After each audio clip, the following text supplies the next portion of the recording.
Québec. Restez avec nous dans Jouissez de votre vie.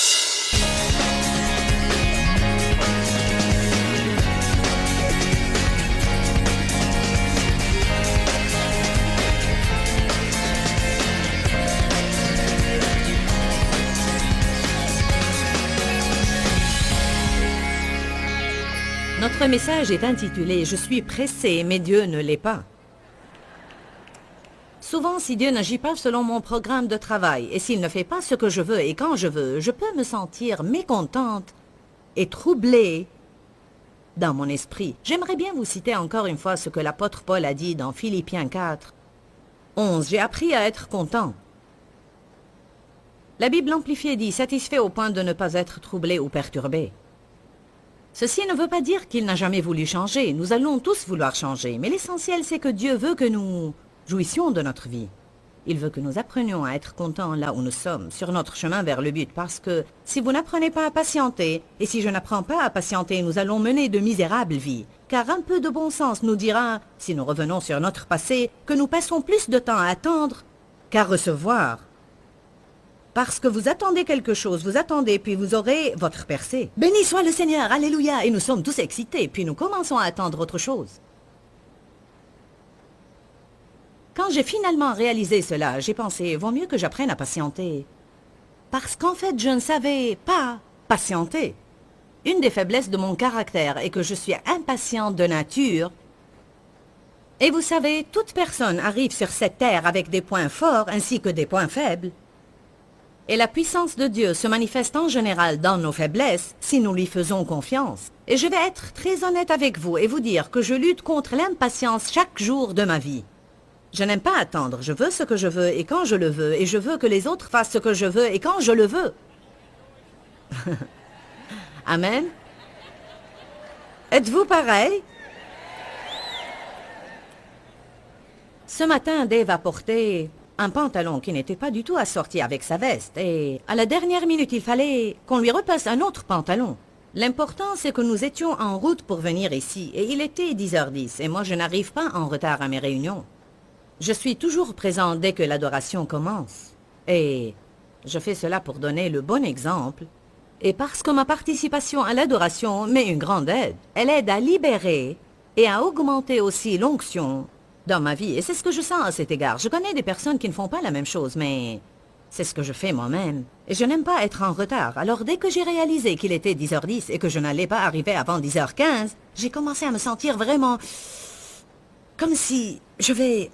Et puis j'ai pensé, bon, il est maintenant 10h10 et je n'y peux rien. Il m'est impossible d'arriver à 10h moins 10. Nous sommes souvent très énervés et contrariés par des différentes choses que nous ne pouvons pas changer, des choses qui ont déjà eu lieu et que nous ne pouvons pas changer du tout. Alors là, nous devons faire confiance à Dieu pour qu'il règle les choses. Paul a dit, j'ai appris le secret d'être content que je sois rassasié ou affamé, que je sois humilié et que je n'ai pas ce que je veux et que je sois dans l'abondance et que j'ai tout ce que je veux. J'ai appris à être stable. Alors, si nous voulons jouir de notre vie comme il faut, nous aurons à apprendre à bien patienter. Qui ici ne sait pas patienter? Bon, certains pourraient attendre à jamais sans se soucier. Mon mari est l'un d'eux. Il dit... On verra, c'est le leitmotiv de Dave, on verra. Béni soit le Seigneur, lent et solide, rapide et fragile, alors que moi... Il a une capacité surnaturelle. Avez-vous jamais remarqué comment Dieu vous met souvent avec une personne de caractère opposé? Il y a ici des parleurs mariés à des personnes qui parlent rarement. Il y a aussi beaucoup de personnes qui s'enthousiasment vraiment pour tout. Oh, gloire à Dieu! Mariés à des personnes qui sont...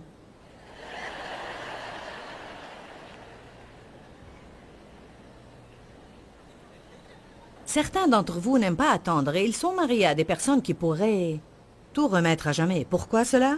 C'est parce que nous avons besoin l'un de l'autre. Et je ne sais pas ce qui arriverait si Dave et moi étions semblables. Nous aurions eu de sérieux problèmes. Lui m'encourage à être patiente et moi à mon tour je l'encourage à se presser. Voilà comment ça se passe. Allez à Jacques chapitre 5. Je vous dis, je veux jouir de ma vie. Je veux vraiment jouir de ma vie et je ne veux pas gaspiller mes jours. Ceci est important pour nous tous, mais quand vous aurez mon âge, ça deviendra beaucoup plus important. Parce que je sais que j'ai déjà vécu plus que ce qui me reste encore à vivre. Pour être honnête avec vous, on ressent les choses d'une façon différente quand on devient âgé, parce que je réalise que jour après jour, mon temps devient de plus en plus limité, alors je ne veux pas perdre mon temps et le jour que je passe à être contrarié est en fait un jour perdu. Quelqu'un peut dire Amen? Jacques chapitre 5, verset 7 dit « Soyez donc patients, frères. » La version amplifiée de la Bible dit entre parenthèses « en attendant ». Il ne dit pas si vous attendez. Il est normal d'attendre dans la vie. Soyez patients en attendant l'avènement du Seigneur. Pensez au cultivateur qui attend patiemment. Comment nous attendons est important. On est supposé patienter en s'attendant à ce que Dieu fasse quelque chose de grand. Et garder l'esprit d'attente dans l'expectative rend la vie intéressante et passionnante. Nous avons à nous attendre toujours à avoir une percée dans notre vie pour nos bien-aimés et nous avons à verbaliser cela. Dieu, tout est possible. Je m'attends à ce que quelque chose de bien ait lieu aujourd'hui. Je m'attends à une percée aujourd'hui. Ne permettez pas au diable de vous mentir et ne verbalisez pas ce qu'il vous dit. Ça ne va jamais changer, ça ne va jamais changer. Je ne vais jamais avoir de l'argent. Je ne vais jamais avoir un meilleur travail. Je ne vais jamais me marier. Jamais, jamais. Nous devons arrêter de dire jamais et commencer à dire soudain. Je m'attends à une percée de Dieu soudain, au milieu de la nuit. Quand Paul et Silas étaient en prison, soudain, une lumière y jaillit, la prison fut ébranlée et les portes s'ouvrirent. Il est intéressant de faire une étude sur le mot « soudain » dans la Bible, afin de voir combien Dieu a fait de merveilleuses choses soudain. Vous pouvez avoir un problème durant 25 ans et en souffrir, même ce matin, mais il se peut qu'il soit totalement résolu ce soir avant d'aller au lit, si c'est Dieu qui tient le volant. Aux hommes, cela est impossible, mais à Dieu, tout est possible. Alléluia. Tout le monde va attendre. La patience est vraiment... Nous avons parlé de la patience. La patience n'est pas la capacité d'attendre. Ce n'est pas le vrai sens du mot. La patience, c'est comment vous agissez pendant que vous attendez. Attendre est une chose, alors que patienter est une attitude. La patience ne se développe que durant les tribulations. Selon le dictionnaire grec, vous ne pouvez développer votre patience que lorsque vous n'obtenez pas ce que vous voulez quand vous le voulez, ou lorsque vous n'arrivez pas à vous débarrasser de certaines choses que vous ne voulez pas dans votre vie, et quand vous endurez avec une bonne attitude. Quand j'endure avec une bonne attitude, je développe ma patience. On reçoit les dons, mais le fruit grandit et se développe. Le Seigneur dépose la graine du fruit de l'Esprit en nous quand le Saint-Esprit vient habiter en nous. Puis chacun de ces 9 fruits dont la Bible parle dans Galates a à se développer dans notre vie. Le développement veut dire que nous aurons à nous en servir. Comment vous développez vos muscles? Vous vous en servez. Comment vous développez le fruit de l'Esprit? Vous vous en servez. Il faut qu'il y ait une raison pour que vous vous en serviez et puis il se développe. Alors quand nous passons par des moments difficiles, nous devons dire « je grandis ». Ça fait mal, mais je grandis. Pensez un peu au laboureur. Il attend les précieuses récoltes de sa terre.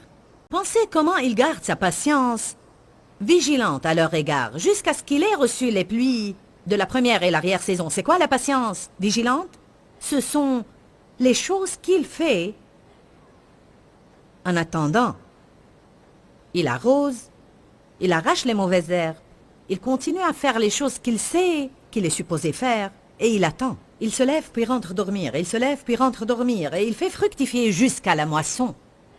La Bible dit que nous avons à faire fructifier jusqu'à ce que Jésus revienne. Alors, qu'est-ce que je dois faire en attendant que mon problème soit résolu? Je dois toujours louer, adorer, obéir, servir les autres, grandir, aimer, prier, travailler dur, me lever et aller dormir, me lever et aller dormir, me lever et aller dormir. Je dis toujours, une grande partie de ma vie ne va pas être un voyage passionnant. Ça va être lundi, mardi, mercredi, jeudi, vendredi, samedi, dimanche, lundi, mardi, mercredi, jeudi, vendredi, samedi, dimanche, lundi, mardi, mercredi, jeudi, vendredi, samedi.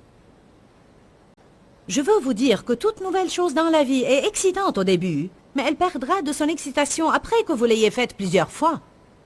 Et les gens les plus misérables, à mon avis, sont ceux qui passent toute leur vie à trouver quelque chose de passionnant pour y participer et ils vivent selon leurs émotions. Et quand une certaine relation ne leur est plus passionnante, ils cherchent une autre qui est plus passionnante. Quand une église ne leur est plus passionnante, ils pensent que cette saison est terminée et qu'il est temps de changer d'église. J'entends cela de plus en plus récemment. Vous savez, cette saison est terminée. Oui, j'enseigne à propos des saisons dans notre vie et Dieu change les saisons dans notre vie. Et il y a sûrement des temps où cela arrive. Mais il y a beaucoup de personnes qui utilisent cela comme prétexte pour rompre leurs engagements à des choses qui ne leur sont plus passionnantes. Car bien que Dieu fasse des changements dans nos niveaux d'engagement, il faut que vous soyez engagé à faire quelque chose pour une certaine période de temps pour que vous puissiez dire que vous étiez engagé. Il ne faut pas que nous passions d'une chose à une autre à chaque fois que nous perdons l'enthousiasme. Vous n'avez pas besoin d'une grande onction du Saint-Esprit pour que vous commenciez quelque chose. Toute personne peut commencer quelque chose. Mais ce sont ceux qui terminent ce qu'ils ont commencé que j'admire. Alors apprenez à espérer en Dieu. Avec une bonne attitude, attendre n'est pas un choix que nous faisons. C'est Dieu qui détermine le moment de l'accomplissement des choses dans notre vie. Alors on va attendre. Dites tous, je vais attendre. C'est un fait. Je vais attendre. Comment nous attendons est important. Alors il dit, attendez avec espérance. Continuez à faire ce que vous devez faire pendant que vous attendez. Gardez votre patience, vigilante sur les graines de foi que vous avez semées. Continuez à adorer, continuez à prier, continuez à croire, continuez à servir les autres. Aider les autres constitue une grande partie de votre percée. Je ne crois pas qu'il suffit de prier seulement. Et je ne crois pas qu'il suffit de faire confiance à Dieu. Le psaume 37 vous dit quoi faire au moment des tribulations. Et la Bible dit, confie-toi en l'Éternel et pratique le bien. Je dois faire deux choses, me confier en Dieu et continuer à aider les autres. Et si j'avais un problème aujourd'hui, peut-être que j'ai un problème. Peut-être que j'ai un problème personnel, mais ceci ne m'a pas poussé à rester chez moi et ne m'a pas empêché de venir ici. Beaucoup de personnes, quand elles font face à un problème, arrêtent de faire ce qu'elles doivent faire. Vous devez continuer à persévérer. Ne vous lassez pas à faire le bien. Continuez à prier, continuez à croire, continuez à confesser, continuez à faire confiance, continuez à donner et à servir. Gardez votre patience vigilante ou la routine que le Seigneur vous a assignée. Continuez à attendre avec espérance et dans l'expectative, et les récoltes rempliront certainement vos terres. Pourquoi? Car c'est une loi spirituelle, et il n'y a pas moyen que les choses se passent autrement. Alléluia. Bien, je suis dans Pierre, et j'ai perdu Jacques. Restez dans Jacques. Bon. Il garde sa patience vigilante jusqu'à ce qu'il ait reçu les pluies de la première et de l'arrière-saison. Vous aussi, soyez patients. Affermissez vos cœurs. Fortifiez-vous et consolidez-vous, car l'avènement du Seigneur est proche. Nous allons lire les 5 premiers mots du verset 9. Ne vous plaignez pas, frères. Amen. Notre attitude est un choix que nous seuls faisons. Personne d'autre ne peut me choisir mon attitude. Vous savez cela? Dieu détermine le moment de l'accomplissement des choses. Mais nous seuls choisissons notre attitude. Je ne sais pas si c'est votre cas, mais moi j'ai parfois à travailler chaque jour sur mon attitude. Je veux attendre avec une bonne attitude et avec un cœur plein d'espoir jusqu'à ce que ma moisson remplisse le terrain à n'importe quel moment. Psaume 27. Dans le psaume 27, versets 13 et 14, David a dit des choses d'une première importance. Il a dit « Que serais-je devenu si je n'avais pas cru que j'allais voir la bonté de l'Éternel sur la terre des vivants ?» Il dit « J'aurais certainement coulé dans le puits de dépression. J'aurais vécu toute ma vie dans la misère. Que me serait-il arrivé si je n'avais pas cru que j'allais voir la bonté de Dieu non seulement au ciel, un de ces jours, mais durant ma vie ici sur la terre. Espère en l'Éternel Tout-Puissant. Fortifie-toi, sois courageux, et que ton cœur s'affermisse et endure. Oui, espère en l'Éternel, et attends patiemment. Tout le monde attend. Moïse a attendu 40 ans. Dans un endroit désagréable dans les déserts. Joseph a attendu 14 ans, dont la plupart en prison pour un crime qu'il n'a pas commis. Abraham a reçu une parole directe de Dieu, une promesse, et il a attendu 20 ans. La naissance d'Isaac, c'est dû en partie à ce qu'il a eu une idée intelligente de la chair, et il a eu Ismaël entre-temps.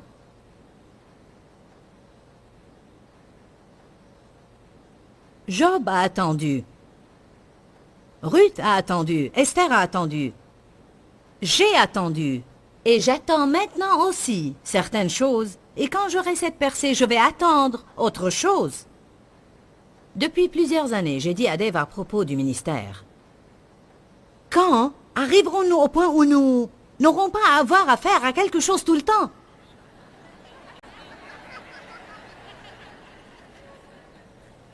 Il a répondu « Jamais ». Très calmement. Il ne m'a pas fait un sermon, il a dit « Jamais ». Et vous savez, c'est la vérité. Tant que nous sommes vivants sur cette terre, nous pourrions vivre plusieurs jours ou même plusieurs semaines où tout est formidable, mais la plupart du temps de notre vie, chacun d'entre nous va avoir affaire à quelque chose. Il y a quelque chose ou quelqu'un avec qui nous avons affaire et qui fera de sorte que notre vie soit toujours inférieure à la perfection que nous aurions aimé avoir. Alors qu'est-ce qu'on va faire à votre avis si on ne développe pas ce fruit de patience? Ou si on n'apprend pas à attendre? Combien d'entre vous attendent quelque chose maintenant dans leur vie? Regardez, je ne vois pas beaucoup de mains qui ne sont pas levées. Tout le monde attend. Dieu m'a appelé pour le servir il y a 27 ans. Et j'ai vu ce que je fais maintenant. Mais j'avais à attendre de longues années pour que cela s'accomplisse. Allez à Actes chapitre 1.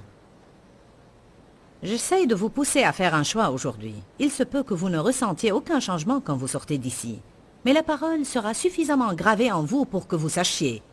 Je dois décider maintenant d'avoir une bonne attitude. Quand vous avez envie de crier, chanter une louange. Tout le monde voudrait toujours savoir quand Dieu quand. Quand Dieu quand. Pourquoi Dieu pourquoi.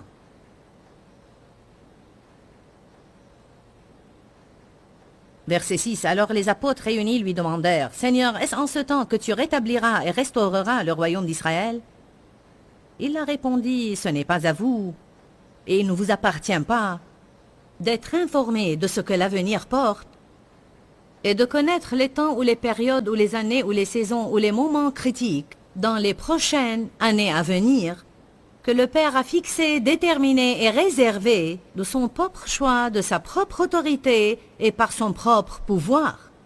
Il leur répondit en d'autres termes, ou si on le disait dans notre langage actuel, ça ne vous regarde pas.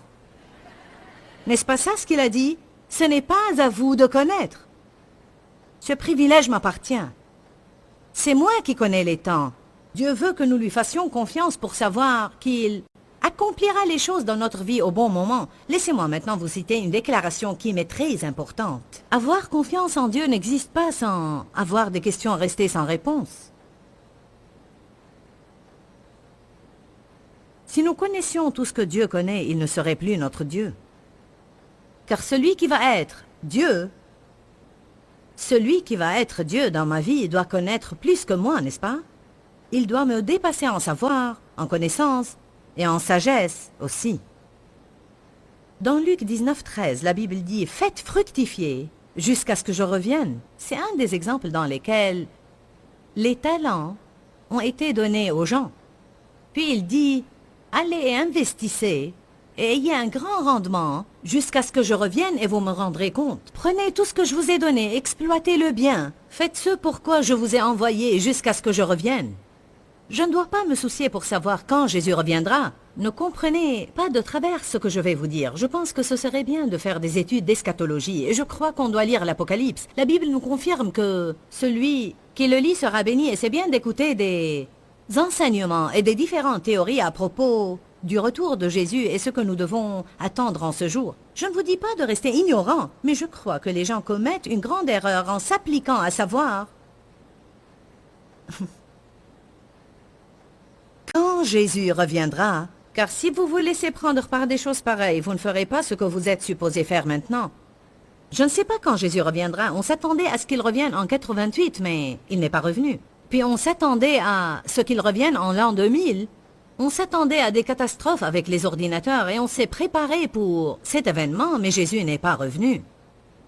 Depuis que j'ai connu le Seigneur, j'entends dire que le monde ne pourra pas subsister après l'an 2000. Ce n'est pas possible. Je cherchais toutes les dates, les fêtes et les chiffres, et les gens me le prouvaient bibliquement.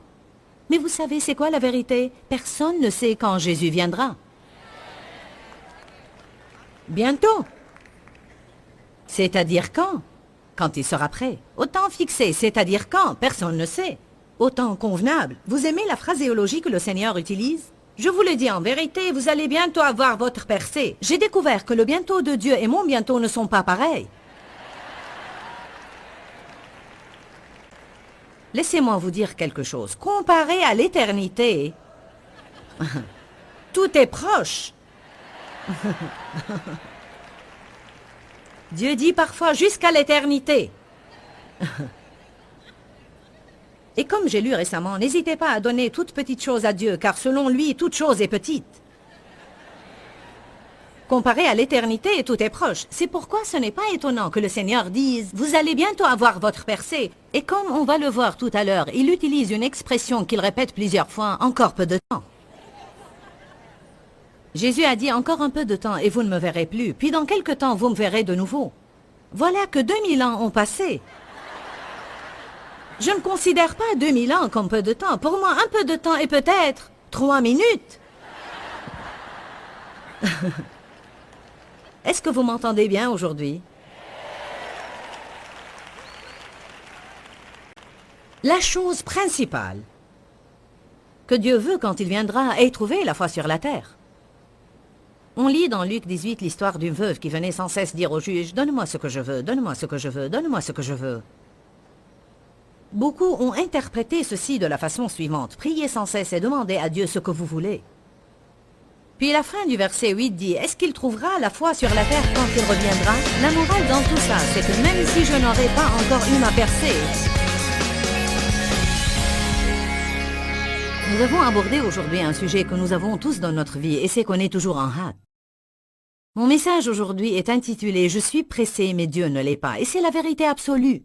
Je crois que l'un des plus grands problèmes que nous avons dans notre société est que tout le monde demande une satisfaction immédiate. Nous ne voulons pas attendre. Nous sommes toujours pressés, nous réglons nos alarmes et tout le monde se hâte de faire les choses. Mais Dieu n'est pas pressé. Dieu a toujours un bon plan pour notre vie et il va l'accomplir au moment qu'il choisit. Alors nous pouvons nous reposer et laisser Dieu être Dieu dans notre vie. On parlait du contentement et de la satisfaction. C'est exactement ce que je demande pour moi-même et ce que je demande pour vous aussi. Je suis une personne pratique. Et quand je me rends compte que j'ai besoin que quelque chose opère dans ma vie, je me demande alors pourquoi il n'opère pas dans ma vie. Une des choses que j'ai découvertes dans ma vie est que je n'étais pas satisfaite parce que j'étais toujours pressée et je voulais que mes désirs soient exaucés avant que Dieu ne soit prêt à me les donner. Nous devons avoir confiance en Dieu et nous devons croire que son temps est absolument parfait pour notre vie. Si Dieu me donne les choses quand je les veux, même si je ne suis pas prête à les avoir, je serai alors misérable. Je vais vous encourager aujourd'hui à prendre une décision. Je vais avoir confiance en Dieu. Je vais croire qu'il choisit bien les moments dans ma vie. Et je ne vais pas perdre cette journée à être misérable. Je vais jouir de cette journée que le Seigneur m'a donnée. Pourquoi Seigneur, pourquoi? Dans ce livret, Joyce Meyer nous enseigne à travers la parole comment être délivré de la confusion.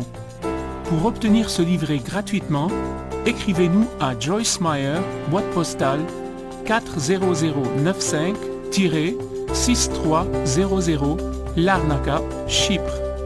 Ou bien visitez notre site web www.joycemeyer.org/fr.